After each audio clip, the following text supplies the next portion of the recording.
غرباء غرباء غرباء. It says that both a midrash.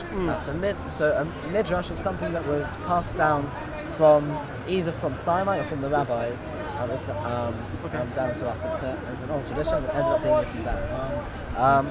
And it carries on. It says that the Jews accept this and they do it, and God accepts the Muslim one, and then the Jews go back on their word and they don't do it. Did you hear my question? Yeah, I'm coming to it. What's my question? Why is the Israelites rejoicing? Yeah, Because of the Israelites. yeah. Okay, because they don't accept it, there's a big war. Many people are killed, and the Jews who survive go to the wilderness, and there the Messiah reveals himself. And it says that when the Messiah will come, and then it quotes this verse in Isaiah. Okay, when the Messiah will then come, okay, the Ishmaelites will then will rejoice with the knowledge that they were wrong, and that and They will rejoice with the knowledge that they were wrong. and that the truth has prevailed. And they're rejoicing. Yes, So what, the Ishmaelites will become Jews? yes. Everyone. No, they won't become Jews. They'll accept the Jewish God. But becoming Jews and accepting the Jewish God are two different things. Okay.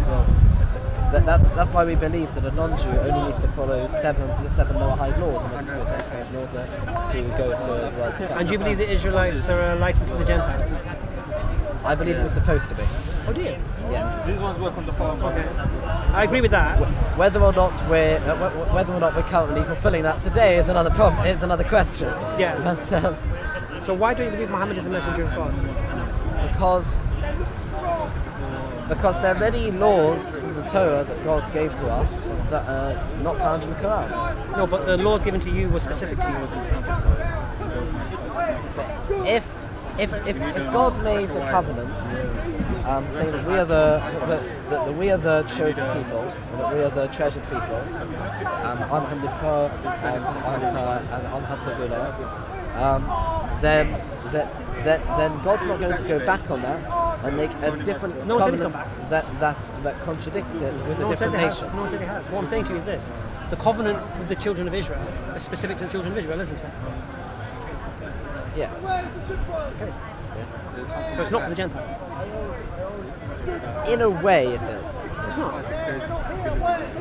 In Deuteronomy chapter 13, it talks about how you recognize a false prophet. And how, Now, so what I'm saying to you is this: your claim that Muhammad is not a prophet of God because he doesn't fulfill what is in the covenant with the Jews, it's got nothing to do with Muhammad because he's not a Jew.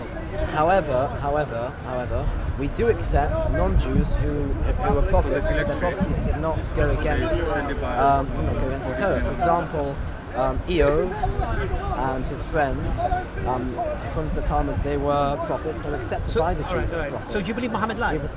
Even though they were not Jews. Do you believe he lied? Yes. He lied? Yes. You don't believe he was crazy? I mean, Maimonides calls him the crazy one. Well, forget Muhammad, it's up to you. Alright, I'll make it easy for you. Let's deal with realities now. Forget Jewish storybooks telling you what you want to hear. Let's deal with reality. It's not about what I want to hear. Well, is your Torah, who's the Torah written by? The Torah was written by Moses as dictated No, by who wrote God. it? Who wrote it? The Torah was written. Which nation wrote it? It wasn't written it was written by Moses as dictated to him. Well, Moses by wrote God. all of the Torah. Even after he died, he wrote. Except for the last few paragraphs, which were written by Joshua as dictated by God. Right. So it wasn't all Moses. So Except for the last. So who wrote Genesis? Moses as dictated to him by So God. when Torah, you're just referring to 5 books, isn't it? You're not referring Yes. to the Old I'm Testament. referring to the Bible. You don't believe in all of the Old Testament. Of course, I believe in all of it. So who wrote that? Those are written by prophets. All right. What was their religion? Judaism. Right. So you've got a book written by Jews, benefiting Jews, encouraging Jews, giving everything to them. Yeah, it's not surprising, is Giving everything to them. Have you read Jeremiah? We end up in exile because of our sins. Everything. Yeah, well, you take it's not the chief. Did you end up in exile because you didn't sin, or We were in exile because we did sin. worship golden calf and all that nonsense? We didn't go into exile because of the golden calf. Well, the point we is ended this: up being the principle is punished. this: the Old Testament is a Jewish storybook written by Jews. No, It is. it's not a storybook. It is. No, it's not. It is. It's not a storybook. It's there to teach us lessons for our life. So what was it? There are stories within it, but don't wanna it's get not. dragged in. It's not a storybook. Okay, It is a storybook because it's a history book telling you the story of history. Well, it's from a Jewish perspective. From a Jewish perspective. So it could be it's not biased, a isn't story. it? So it could be biased. Why not? A book written by a particular people, benefiting that particular people, giving everything to that particular people, could be biased. Really? That's what you believe? Because it was divine, yes. Why was it divine? Well, the first 5 are divine because they were dictated by God to Moses. The rest of them are divine because God spoke to those prophets. Why do you believe that? Why don't you believe that God spoke to those prophets? Because No, why do you believe God dictated it to Moses? There's 3.6 million people, well, 3.6 million Israelites and an additional 1.2 million people of the Great Congregation stood there at Mount Sinai at the Revelation. 3.6 million? Yes. Stood in one place? Yeah. And they heard what? And they heard the word of God. Well, words. And they were given the Torah. As in, not literally Well, the they 5 heard books. all of Genesis being written, and all of Deuteronomy. Not literally that. So what? No. They heard the 10 Commandments. The first 2 Who heard the directions. 10 Commandments? 3.6 million Israelites and 1.2 million of the Great Congregation. I thought the 10 Commandments were spoken to Moses on the mountain when people were No, there. they were written onto the tablets Which he broke. by God, Which he broke. and they gave to Moses. But that was already after the revelation happened to the people. So when God went up to the mountain, he didn't receive the 10 Commandments, he already had the 10 Moses Commandments. went. When Moses went up to the mountain, he didn't have them on the tablets of stone. But he didn't know of them. Or he knew of them. No, he knew them because God had already given the revelation. So the people already knew of it, and Yes. they still. And it was engraved on the And tablets. what was the command, thou shalt not kill? What was all that about? Thou shalt not kill. Then It's why? one of the So why, commandments. when he came down, Moses ordered the killing of 3,000 people? No. When they came down, so when Moses came down, he saw the Jews were worshipping the golden calf. Okay. Of course, the second commandment is don't worship idols. In terms of the second in the list of 10, not in the list of 613. He found them there, and the punishment for worshipping an idol is the death penalty. So you can kill it. In certain circumstances, So thou shalt not kill doesn't necessarily mean thou shalt not kill. Just trying to understand that. it means it means you shall not kill innocent blood. Okay. So you can kill if it's sanctioned by God. Yes. If God has said in His law that this particular person has to be killed, how are we to question God? He created No, us. I'm just trying to understand it. That's all. Because Christians bang on about thou shalt not kill, and then so much killing going on. You know what? Funny, I heard an atheist. I don't agree with the Christians. I've seen an atheist meme. They're very nice. Where, well, I'm going to give you a beautiful one of Moses in a minute. Okay. An atheist said this: why are the Christians so scared of the devil when it's God killing everyone in the Bible? I don't know where they got this devil from, by the way. I know. You don't believe in Satan. They're very odd. We do believe that there is the Satan, or Satan. Yeah, no, but what I'm saying is, but it's God killing very everyone in the Bible. So, for example, when Moses is told to kill every man, woman, child, suckling babe, and donkey, yeah, what's that about? They're innocent, aren't In which particular? they? In Numbers. Where it talks about when Moses is commanded by the Lord to kill, I think it's the Moabites or the Midianites, one of them. Oh yes, them. And then when the army bring the captives of the women and children, and Moses gets angry with them and says, "Why have you left the women and children alive?" Yes, because of course it was the women who had caused Were the children Jews to sin in the innocent? first place. The children are innocent. God said that the entire So the nation children of Midian are not innocent. because of the way they've been brought up, they couldn't be innocent. So the children are not innocent either. So basically, this "thou shalt not kill" stretches to killing babies. In the instances that God says. That's what I'm saying to you. I don't understand "thou shalt not kill." Yeah. I'm kind of confused now. It should say that you should only kill who I say to. So that's the. You see, people call it the 10 Commandments. Anyway, we'll jump the point. included. Let's go back to but Muhammad. Really, Let's go back to Muhammad. Wait, let me just say that quickly. Go on. Really, it's not really the 10 Commandments because there's 613. These are the 10 general statements, but within them you can the 613 commandments derive from and are explicitly said around in the Torah throughout the 5 books. So it says you shall not kill. Okay, so obviously this is a general statement and it's defined by other commandments. Why do you reject Jesus? Let's go there before Muhammad. Let's get to Jesus. Why do you reject Jesus? Why do we reject him? Because once again, He tried to change things. What did he change?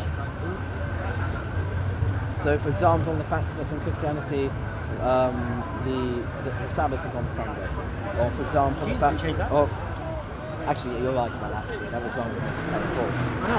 Yeah, but if you look at if you look at Christianity, No. there's so many That was my question. commandments. Let's ask about Christianity. I asked you about Jesus. So Why did the Jews not accept Jesus? Why didn't accept him? Because he was trying to reform things. What was he trying to reform? The legal system. Give me an example. Example. Jesus seemed to. He had an argument with the rabbis about something. I can't remember sorry? what it was. He had an argument with the rabbis about something to do with marriage, but I can't remember what exactly it was. It was something to do with the marriage law. Very, very He abstract. had an argument with the I have no rabbis. idea what you're saying. Jesus claimed to be, according to the New Testament, the Messiah. Yeah, so he called to be the Messiah. That's Why couldn't he be the Messiah? He was dead, isn't he? If he died? If he didn't die? So we don't believe he died, as Muslims. So we do believe he died. When the Messiah comes... Why do you believe he died? Because he was crucified. Why do you believe that? You don't believe in the New Testament. Because there's historical documents to prove it. Which historical documents? In the Romans. Which ones? Surely you're not going to I'm Josephus. not an expert. No, but you know what? It's very important to know these things because this sounds like sound bites. Look, for example, you know this idea that Pontius Pilate freed someone for this Passover. I actually don't. Who's Pontius? Pontius Pilate is the Roman governor, isn't it? Oh. And Jesus, he has apparently there's this ritual on the Passover. You can release a prisoner. The first thing is there's no such ritual. That's the first thing. Second thing, the two people who asked to be released was Barabbas, who was a rebel leader, and Jesus. Guess what Barabbas' first name was? Jesus. Guess what Barabbas means? Son of the Father. So imagine the dilemma. Everyone's a son of the Father. No, but imagine the dilemma. Who should I release? Jesus, the Son of the Father, or Jesus of Nazareth? Yeah? It doesn't even make any sense. So anyway, we Muslims, do you understand that? It's like a Monty Python movie. I'm very confused. There's many things you're not heard for. What are you talking about? What does Barabbas mean? Barabbas was his No, name. No, Barabbas. What does it mean? Yeah, what does it mean? Barabbas was his name. He was a murderer. Everyone's And you're a son right. of He the did Father. die. Jesus did die. What was his first name? And you're right. He was crucified. What was his first name? He's wrong. He's a Jew. He didn't believe that. He just said he did. You don't believe in the New Testament, though. Or you believe in the No, New he Testament? doesn't I believe don't in the New believe in the New Testament. Testament, He it's believes in the history books. Right, all right. So say it again to me. Are you saying Barabbas doesn't mean son of the Father? What does it matter? No. I don't know what Barabbas means. All right. And what are does you it- saying his first name wasn't Jesus? Whose? Barabbas. What language is There was many people at that time called Jesus. Right. So here's the thing, you see. If a historian says a man called Jesus was crucified, And it's Jesus of Nazareth. Let's understand one thing. He's different from normal. Well, I just There's established I'm loads- arguing with. I am Muslim or Christian? I just want to establish. I'm Muslim. Alright. Okay. I got confused after the whole... No, you're Jesus right. died. Believe in the history books. No, that's You're what, right, that's what I Sam. said to you. Okay. Now the history books don't support it because look, He's gonna give you history according the to him. Like he says, the name Jesus is common, and we know Barabbas' his first name was Jesus, and we know that the Romans crucified rebels. Therefore, history reporting a rebel being crucified called Jesus proves nothing. First thing, no history book proves any resurrection. It's not Jesus dying that matters, it's the resurrection that counts. Without the resurrection, there is nothing. There's no salvation in Christianity. Okay. Now, the idea that Flavius Josephus wrote this, he basically called Jesus the Christ, and he's a Jew, and he didn't accept Yeah, that. Josephus was... So therefore, not a very good Jew. they say that. That's what the no, rabbis but what say they say about about Josephus is the fact that Josephus it's went not off the authentic path. what he's saying, basically. And Tacitus is not even saying the same thing. Okay. So when you look at the history, there is no history behind it. To be honest with you. There is. Anyway, There so is. going back, The so whole world why? believes it. So tell me again why you reject Jesus. Only he doesn't believe it. What? I'm just trying to understand why you reject Jesus. I reject Jesus because what Because you said he was reforming things when I asked for examples of that. You didn't give me any. what did Jesus do that makes him Messiah? I'm not appreciating that. No, as in, what is there to accept him as? Did you not claim to be person? Messiah? Did he claim to be Messiah? I don't- did he? I don't know. Is there historical The proof? people believed he was. Is there historical proof that people prove? Did the people claim that he was the Messiah? I don't know. Is there historical proof? Have you looked into it? Have you? Well, you're rejecting it. I don't need. See, here's the amazing thing. You see, I don't need the Bible or the Torah. I got the Quran. Quran tells me everything I need to know. The Quran will clarify what's wrong in your books. So I don't need. How them. can they be wrong in a divine law? I don't believe they are, is there? We believe, as the Quran says, that the previous scriptures have been corrupted. We believe But that. when would it have been corrupted? When? And why would it have been corrupted? People have agendas. In it. But why would? Oh, okay. Do you believe that? Why? Do you believe that? If okay, let's say for a minute, okay, that the Torah, that the Tanakh was corrupted. Okay, let's just entertain that for a minute. All right. If it was, when and why? What's that got to do with it? No, I honestly want to know. Okay, the when I have no idea. The why, because people have agendas and they want to support their views. But what's the agenda? Whatever it is, I don't know. And I've got another question. Okay, why is it that Jews in Ethiopia, Jews in Yemen, Jews in Morocco, Jews in Iraq, Jews in Iran, Jews in Kazakhstan, all these Muslim Turkmenistan, Jews in countries, Germany, Jews in Russia, Jews in France, I had to throw in the Christian ones, of course. Yeah, okay, and Jews in Greece and Italy. Why is it that all of these communities, okay, besides for 34 letter differences, okay, have exactly the same Tanakh? Okay, if it was corrupted. If it was corrupted, surely there would be some community somewhere that has the uncorrupted version, or a different corrupted version that is drastically different. It depends on the. Surely that would be the case. Well, it depends what it grew out of, innit? If it all grew out of the same source and it's already been corrupted at that point. But Jews have been in Ethiopia for No. at least... Before that, when was the Tanakh? When was the Tanakh originally? So, the first 5 When you books... say Tanakh, I need to know what I'm talking about.